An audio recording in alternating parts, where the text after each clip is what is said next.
지난 1년 동안 오시고 함께 해주신 하나님께 감사를 드리고 찬양을 드립니다. 또 1년 동안 열심히 살아오신 우리 성도님들 정말 열심히 살아오셨습니다. 수고하셨습니다. 우리 전후 좌우 여러분들에게 수고하셨습니다. 모든 것이 하나님의 은혜입니다. 한 번 더 인사합니다. 주님이 하셨습니다. 그래요. 자, 오늘 설교 제목을 한번 따라서 합니다. 반복되는 후에, 그러나 다시 한번. 다시 한번. 반복되는 후에, 그러나 다시 한번. 사람을 가리켜서 후회하는 동물이라 그렇게 이야기를 하죠. 참 맞는 말인 것 같아요. 매년 이맘때쯤 되면 후회하는 사람들이 참 많습니다. 저 자신도 그렇고요. 껄껄껄 하면서 잘할 걸, 좀 더 열심히 할 걸, 좀 더 기도할 걸, 좀 더 사랑할 걸 그러면서 후회를 합니다. 여러분은 어떻습니까? 여러분은 무엇을 어떻게 후회를 하고 있습니까? 오늘 본문 말씀을 함께 나누면서 다시 한번 하나님의 은혜를 구하는 그런 시간이 되었으면 좋겠습니다. 우리가 성경 말씀을 이렇게 묵상할 때에 어떻게 접근하느냐가 참 중요합니다. 어떻게 묵상하고 해석하느냐에 따라서 적용이 달라지기 때문에 굉장히 중요합니다. 오늘 본문도 대부분 많은 사람들이 이 본문을 대할 때마다 주로 열매 맺지 못한 것, 열매라는 관점으로 이 본문을 접근할 때가 있습니다. 물론 틀린 것은 아닙니다. 그러나 이 본문은 열매를 이야기하는 것보다도 회개에 더 많은 초점을 맞추고 있다라고 하는 것이죠. 오늘 본문의 말씀은 포도원 지기가 주인에게 열매 맺지 못한 무화과 나무에게 다시 한 번만 기회를 달라고 그렇게 간구하는 내용이죠. 그러나 전후 문맥을 살펴보면 지금 예수님께서 열매 맺지 못한 것에 대해서 말씀하시는 것이 아니라 회개를 말씀하시기 위해서 여러 가지 비유를 들어가면서 지금 말씀을 하고 계시는 겁니다.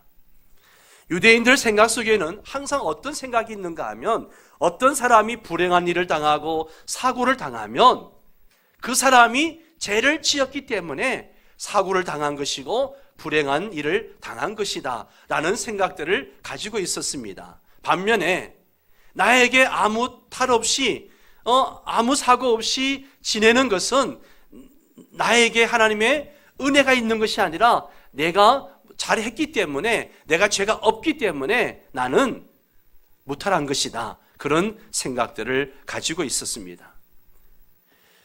그러한 사실은 고통받는 욥에게 찾아온 엘리바스의 말에서도 우리가 찾아볼 수 있는데요. 욥기 4장 7절에 보면 생각하여 보라, 죄 없이 망한 자가 누구인가? 정직한 자의 끊어짐이 어디 있는가?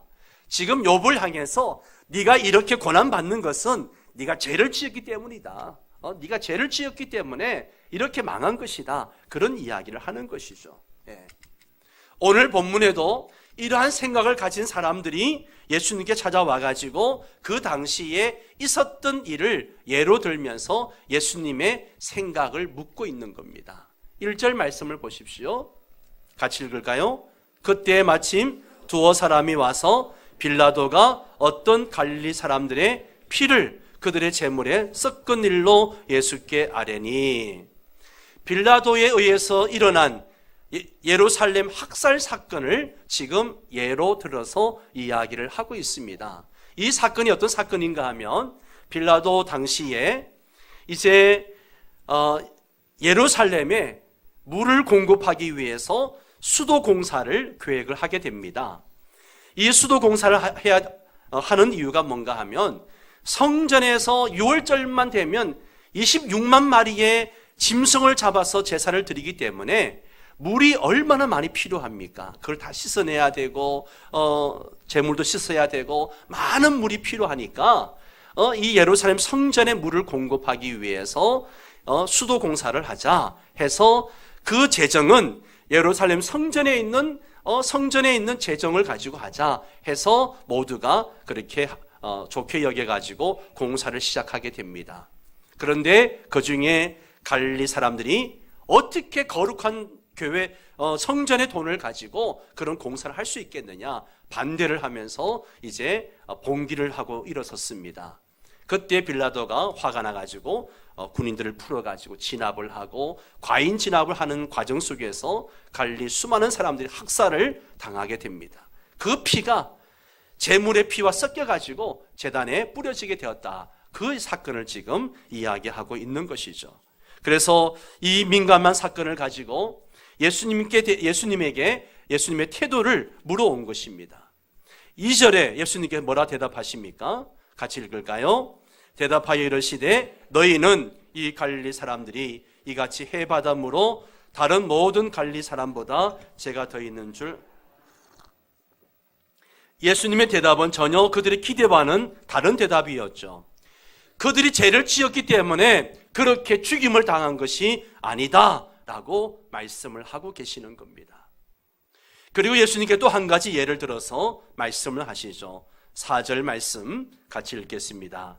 또 실로암에서 망대가 무너져 치어 죽은 18사람이 예루살렘에 거한 다른 모든 사람보다 죄가 더 있는 줄 아느냐.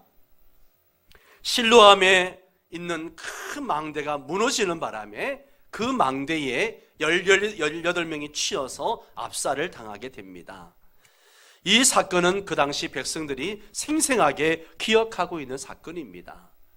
앞에 빌라도에 의해서 죽은 희생을 당한 그 갈릴리 사람들의 사건이 인간의 행위에 의해서 가해진 사건이라면 이 실로암의 사건은 자연재해에 해당되는 사건이라고 말할 수가 있겠습니다. 예수님은 잔혹한 방법으로 학살당한 갈릴리 사람들이나 망대에 깔려 죽은 사람들이나 그 사람 모두가 어떤 죽을 만한 죄를 지었기 때문에 죽은 것이 아니라 이 말씀을 지금 하고 있는 겁니다. 그러면서 유대인들의 잘못된 생각을 바로 잡아주고 있는 것이죠. 그래서 두 가지 예에 모두 똑같은 답변을 하고 계십니다. 3절과 5절 상반절에 보면 너희에게 이르노니 아니라 분명하게 예수님은 아니다라고 말씀을 하십니다. 요한복음 9장에 보면 날 때부터 소경된 자가 있었습니다. 그 날 때부터 소경된 자를 보고 예수님의 제자들이 예수님에게 이런 질문을 하죠. 예수님, 이 사람이 소경된 것이 부모의 죄 때문입니까? 아니면 자기가 지은 죄 때문에 소경이 된 것입니까? 라고 예수님께 묻습니다. 이 제자들의 생각은 뭐예요? 이렇게 불행하게 된 것은 분명히 죄를 지었기 때문에 죄 때문에 이렇게 된 것이다 라는 생각들을 가지고 있었다는 것이죠. 그때 예수님께서 뭐라 말씀하십니까? 이 사람이나 그 부모가 죄를 범한 것이 아니라 그에게서 하나님이 하시는 일을 나타내고자 하심이라. 죄 때문에 그렇게 된 것이 아니고 하나님께서 하실 일을 하시기 위해서 이렇게 하게 하신 거다라고 말씀을 하시죠. 성도 여러분, 예수님의 답변은 분명합니다. 아니다입니다. 인간이 당하는 모든 재난은 죄 때문이 아니라고 말씀을 하고 계십니다. 죄 때문이라고 단정 지어서는 안 된다는 거예요. 물론 어떤 경우는 그럴 수도 있습니다. 인과관계가 뚜렷한 경우도 있습니다. 예를 들면 알코올 중독자가 늘 술을 끊지 못하고 술 취해가지고 가산을 탕진하고 그리고 늘 사고를 내고 건강마저 잃어버린 것은 그 사람의 죄 때문에 그렇게 결과가 오게 된 것이죠. 그러나 집에 불이 나거나 아니면 또 불치병에 걸리거나 아니면 교통사고로 죽임을 당하거나 또 기근이나 전쟁이나 자연재해로 고통당하는 사람들을 볼 때 그것이 그들의 죄 때문이다, 네가 잘못해서 그랬다, 그렇게 함부로 단정지어서는 안 된다라고 하는 것이죠. 왜냐하면 현재 살아남아 있는 사람들보다 훨씬 더 선하고 의로운 사람들이 그 중에 있기 때문에 그렇습니다. 이 땅에서 하나님의 보응이 실현되는 경우가 있지만 아직까지는 우리가 사는 세상에는 선과 악이 공존하고 있습니다. 선인과 악인이 함께 고통당하고 있고 이 세상에서 재난당하는 일에 있어 선악의 구별은 뚜렷하지 않습니다. 사고라고 하는 것이 죄인들에게만, 죄를 지은 사람에게만 사고가 임하는 것이 아니라 멀쩡한 사람에게도, 의로운 사람에게도 화를 당하는 경우가 있다는 것이죠. 완전한 구별은 주님이 이 땅에 오실 때 선과 악이 뚜렷하게 구별될 것입니다. 그때까지는 이 모든 게 다 유보되어져 있다는 것이죠. 하나님이 우리에게 유예 기간을 주셨다는 거예요. 그런데 악한 사람들은 하나님의 오래 참으심을 비웃고 그리고 조롱을 하듯이 죄악 가운데 살아갑니다. 그것은 그날의 진노하심을 쌓는 일이라 성경은 말하고 있습니다. 로마서 2장 4절 5절 말씀을 보십시오. 같이 읽을까요?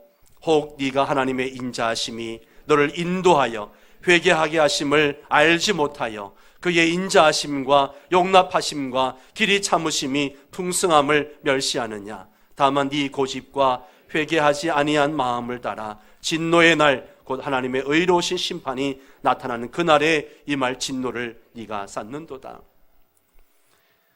하나님 앞에 회개하지 아니하고 하나님이 용납해 주시고 인자하심으로 길이 참아 주시는 것을 가지고 그것을 오히려 조롱하고 멸시한다면 하나님의 진노를 쌓는 것이다. 그렇게 말하고 있습니다. 그러면 우리는 이러한 재난에 대해서 어떠한 태도를 가져야 되는가? 한마디로 회개하는 기회를 삼아야 한다는 것이죠. 회개하는 기회. 3절과 5절의 말씀 동일하게 나오는 말씀이죠. 같이 읽습니다. 너희에게 이르노니 아니라 너희도 만일 회개하지 아니하면 회개하지 아니하면 다 이와 같이 망하리라. 어떤 재난이나 비극을 당하지 않았다는 것은 상대적으로 위로와 만족을 얻고 현실에 안주하는 삶을 살 것이 아니라 그들의 그러한 재난과 비극이 언제든지 나에게도 일어날 수 있음을 알고 회개해야 된다는 것입니다. 자신을 돌아볼 수 있어야 됩니다. 우리도 그들과 하나도 다를 것이 없음을 알라라고 하는 말씀인 것이죠. 지금 그러한 위험에서 벗어나는 유일한 길은 오직 회개밖에 없다라고 말씀하고 있는 것이죠. 지금 우리가 살 길은 지금 즉시 회개하고 하나님께로 돌아오는 것뿐입니다. 이것을 실감나게 설명하시기 위해서 예수님께서 드신 비유가 바로 포도원에 심은 무화과 나무 비유입니다. 우리 한번 6절에서부터 9절까지 한 절씩 교독을 다시 한번 해보겠습니다. 제가 6절을 읽습니다. 이에 비유로 말씀하시되 한 사람이 포도원에 무화과 나무를 심은 것이 있더니 와서 그 열매를 구하였으나 얻지 못한지라.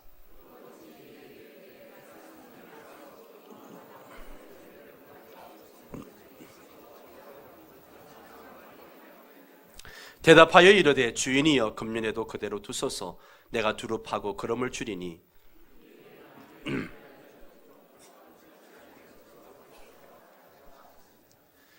농부가 포도원 주인이 이제 포도원에다가 무화과 나무를 심어서 열매를 기다렸습니다. 3년을 기다려줬습니다. 그런데 아무 열매를 맺지 못하자 포도원 주인은 그 나무를 찍어버리고 다른 나무로 대처하려고 합니다. 그때 포도원 지기는 주인에게 간구하죠. 1년만 더 기다려달라고 그렇게 요구합니다. 이 말씀을 묵상하면서 떠오르는 한자어가 하나 생각이 났습니다. 여러분 새신자 아시죠? 새신자. 새신자가 어떻게 생겼어요? 설립자 밑에 뭐가 있어요? 나무 목자. 그 옆에 뭐가 있어요? 도끼 근자가 있습니다. 참 이 한자를 볼 때마다 굉장히 성경적이다 하는 생각을 하게 됩니다. 설립자 밑에 나무 목자가 있고 그 옆에 도끼가 있습니다. 나무가 서 있는데 그 나무 옆에 뭐가 있는 거예요? 지금 도끼가 있는 겁니다. 이 말씀은 오늘 비유한 말씀과 같은 의미가 있다는 것이죠. 날마다 새로워지지 않으면 도끼에 찍힌다는 의미를 담고 있습니다. 예수님 당시에 세례 요한이 이와 같은 말씀을 하신 적이 있습니다. 한번 같이 읽을까요? 이미 도끼가 나무 뿌리에 놓였으니 좋은 열매를 맺지 아니하는 나무마다 찍혀 불에 던져지리라. 예. 열매 맺지 아니하면 도끼로 나무를 찍어버리겠다라고 말씀하시죠. 다행히 포도원 지기에 간절한 그 요구는 주인에 의해서 허락을 받게 됩니다. 그러면 포도원 주인은 왜 무화과 나무의 열매를 구하는 것일까? 왜 열매를 구하는 것일까? 예, 그 무화과 나무는요, 그냥 무화과 나무가 아니기 때문에 그렇습니다. 보통 무화과 나무가 아니기 때문에 그렇습니다. 오늘 예수님의 비유 속에요, 복음이 있습니다. 놀라운 복음이 담겨 있습니다. 자, 6절 말씀을 한번 다시 볼까요? 한 사람이 포도원에 뭘 심었어요? 뭘 심었어요? 무화과 나무를 심었습니다. 포도원에 원래 뭘 심어야 됩니까? 포도나무를 심어야죠. 그런데 포도원에, 그 귀한 밭에 무화과 나무를 심었습니다. 여러분, 무화과 나무는요, 아무 데서나 아무렇게나 자랄 수 있는 그런 나무입니다. 여러분, 무화과 나무를 영어 명으로 뭐라 그러는지 알아요? 피그트리. 피그가 뭐예요? 쓸데없는, 가치 없는, 이런 뜻이에요. 예. 한마디로 무화과 나무는 가치 없는 나무예요. 아무데나 그냥 던져놔도 그냥 살고 아무렇게나 해놔도 살아나는 그런 나무예요. 예. 그런 시시한 나무를 지금 어디에 심었어요? 포도원에 심었다는 겁니다. 여러분, 포도원은 포도나무를 위한 곳이에요. 그런데 주인은 거기에다 특별히 생각해서 그 쓸모없는 무화과 나무를 포도원에다 심었다는 거예요. 예. 포도원에 심겨진 무화과 나무, 이거는요, 엄청난 의미가 있는 말씀이에요. 예. 특히 오늘 이 비유에서 포도원에 심겨진 무화과 나무는 뭘 상징하는 거예요? 이스라엘 민족을 얘기하는 겁니다. 예. 이스라엘 민족, 너희들은 특별히 하나님께서 포도원에 심은 무화과 나무와 같은 존재다, 그 말씀을 하고 있는 거예요. 세상 가운데 유대 민족만큼 하나님의 사랑과 기대를 받은 민족도 그렇게 많지 않습니다. 일일이 다 열거할 수 없지만 사도 바울이 이스라엘 유대 민족을 향해서 한 말을 보십시오. 로마서 9장 4절 5절 말씀 한번 같이 읽겠습니다. 그들은 이스라엘 사람이라 그들에게는 양자됨과 영광과 언약들과 율법을 세우신 것과 예배와 약속들이 있고 조상들도 그들의 것이요 육신으로 하면 그리스도가 그들에게서 나셨으니 그는 만물 위에 계셔서 세세의 찬양을 받으실 하나님이시니라. 아멘. 자, 이스라엘 민족이 받은 축복을 보세요. 양자됨, 영광, 언약들, 율법, 하나님을 예배하는 것, 하나님의 약속, 믿음의 조상들을 가졌고, 그리고 나중에는 그들에게서 누가 태어나십니까? 그리스도가 태어나십니다. 할렐루야. 이런 엄청난 축복을 받은 민족이 바로 이스라엘 민족이라는 거예요. 그러나 하나님은 이들에게서 하나님이 기뻐하실 만한 열매를 하나도 얻지 못했습니다. 오히려 하나님의 아들 예수 그리스도를 핍박했고 십자가에 못 박아 죽였습니다. 선민의식만 있었지 선민으로서의 삶의 열매는 그들에게 전혀 없었다는 겁니다. 다른 사람, 다른 민족의 죄를 캐내는 일에는 빨랐지만 정작 자신들의 죄를 돌아보는 데는 관심조차 없었습니다. 잎사귀는 무성했지만 정작 열매가 없는 무화과 나무와 같았다는 것이죠. 물은 많이 받은 자에게는 많이 요구할 것이요 많이 맡은 자에게는 많이 달라 할 것이니라. 이 하나님의 말씀을 그들은 잊고 있었습니다. 그러나 여러분, 이 말씀이 이스라엘 민족만 얘기하는 것일까요? 이 비유의 말씀이 이스라엘 민족만을 얘기하는 것이 아니고 오늘 이 시대를 살아가는 저와 여러분을 향한 말씀인 줄 믿습니다. 포도원에 심겨진 이 무화과 나무는 예수 그리스도를 믿음으로 구원받은 하나님의 백성들을 얘기하고 있습니다. 바로 저와 여러분을 의미하는 것입니다. 저와 여러분이 지금 하나님의 포도원에 심겨진 무화과 나무와 같은 존재입니다.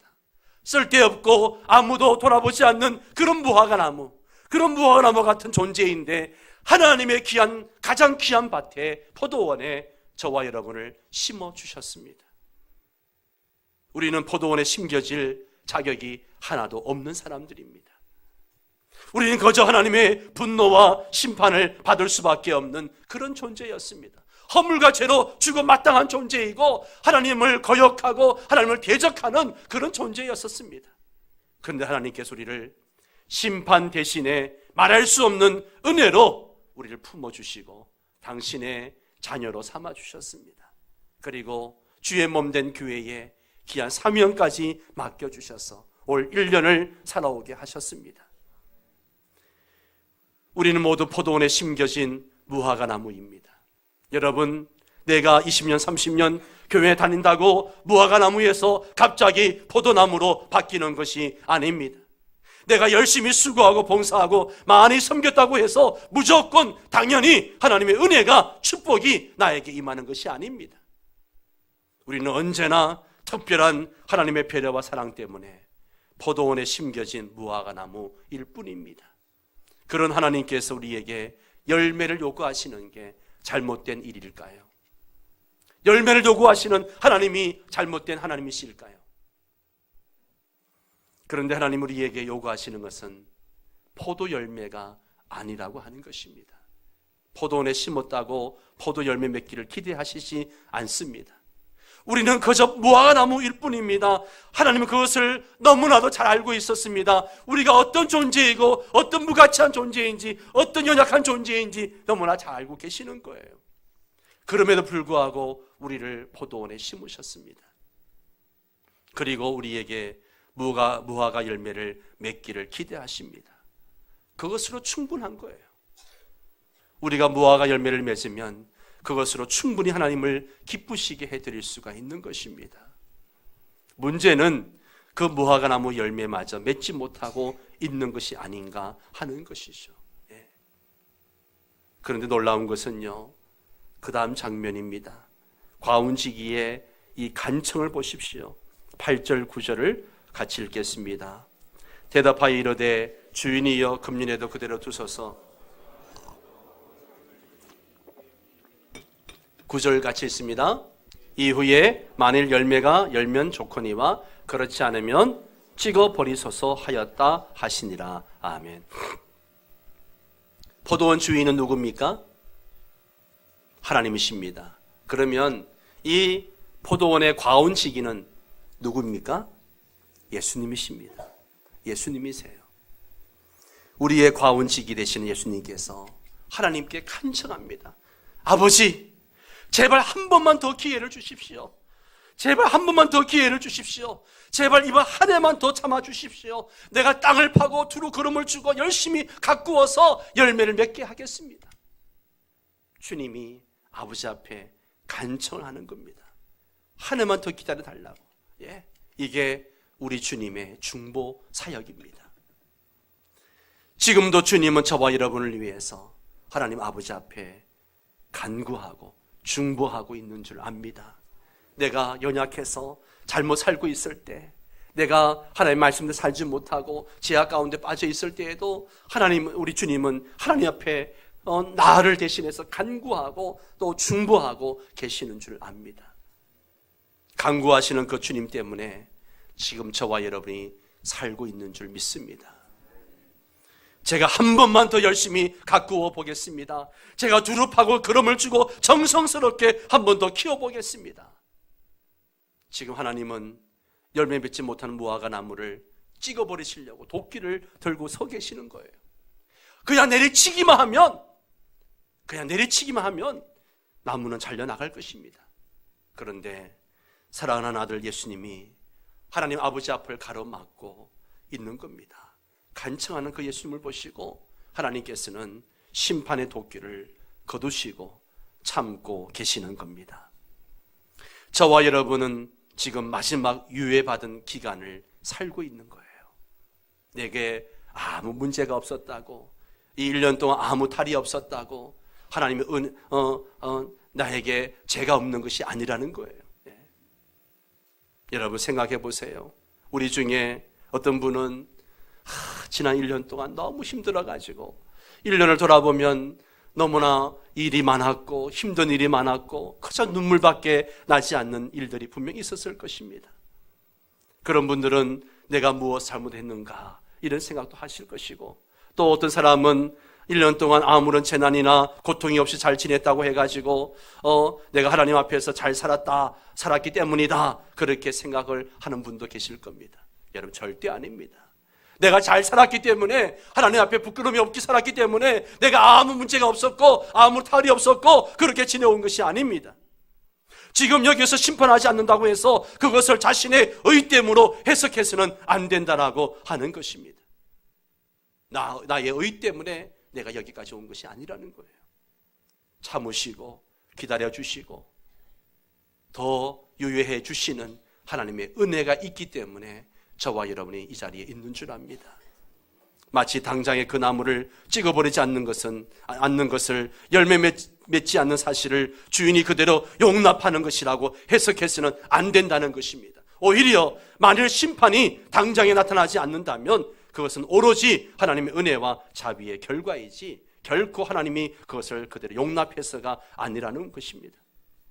오늘 나에게 아무 문제 없이 오늘 하루를 또 1년을 지난 것을 오로지 하나님의 은혜와 긍휼 때문이지 나 때문이 아니라는 것을 기억하시기 바랍니다.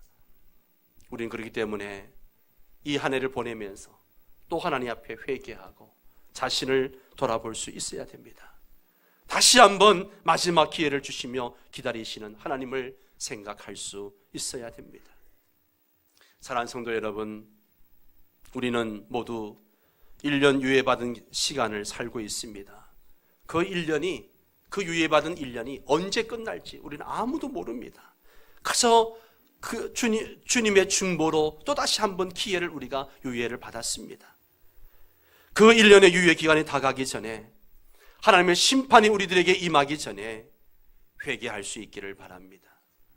내게 주신 모든 것으로 하나님을 기쁘시게 드리지 못하고 오히려 타인을 정죄하고 교만한 삶을 산 것을 회개할 수 있게 되기를 바랍니다.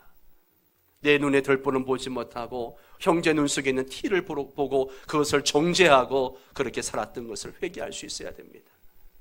성도 여러분, 우리 모두는 무화과 나무처럼 가치 없는 존재였습니다.